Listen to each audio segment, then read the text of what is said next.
Vienmēr cilvēks baidās no kaut kā.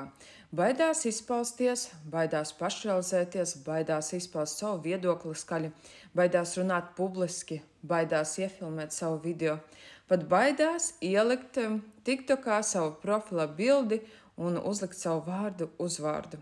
Cilvēki īstenībā ir būtnes, kuri reāli pa lielam no visa cenšas baidīties un izvairīties.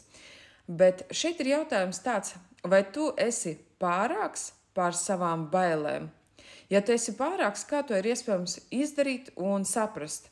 Tu baidies un rīkojies, tu baidies un runā, tu baidies un izpaud savu viedokli. Tikai darot, tikai mēģinot izteikties, brīvi izpausties, filmēt video, satikties ar cilvēkiem, komunicēt.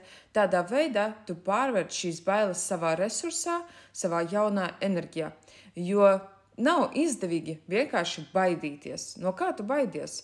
Daudz pateiks no tā, ko citi padomās, kā citi uztvers to, ko es pateikšu, kā citi uztvers tad, kad es pateikšu nē. Nevajag domāt, ko citi padomās. Viņiem nav laika domāt par tevi. Viņi ir aizņemti paši ar savām problēmām. Un šeit arī par kursu laimīgas attiecības pateicoties domu spēka praktikām. Tavas bailes vienmēr būt vienai pašai, nepiepildīta mīlestība, būt ciešanās attiecībās vai uz otriem svara kausiem, būt laimīgās attiecībās, iziet vēl jaunā līmenī, savās attiecībās un jaunā dzīves kvalitātē un komfortā, paplašināt savu komfortu. Un šeit vari izvērtēt, vai tu būsi tātad līdzvērtīgi ar bailēm, vai tu būsi pārāka pār savām bailēm un paņemsi kontroli pār savu dzīvi, pār savām emocijām, vārdiem, darbībām, rīcībām, vispār par dzīvi kopumā. Un šeit ir tava izvēle. Tava brīva izvēle, vai vienmēr mūžīgi dzīvot savās bailēs, vai būt pārākai par bailēm un izvēlēties sev laimīgu dzīvi.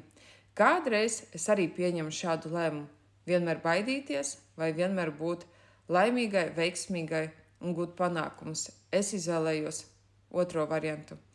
Tāpēc rīkojies, dari, sapņo lielus un globālus sapņus, jo viss ir iespējams. Un tiekamies kursā Laimīgas attiecības, pateicoties domu spēka praktikām. Linku tu atradīsi profila apakšā, spied uz tā un izvēlies sev piemēroto tarifa plānu un tiekamies jau pirmajā nodarbībā. Tas jau var notikt jau šodien. Tiekamies!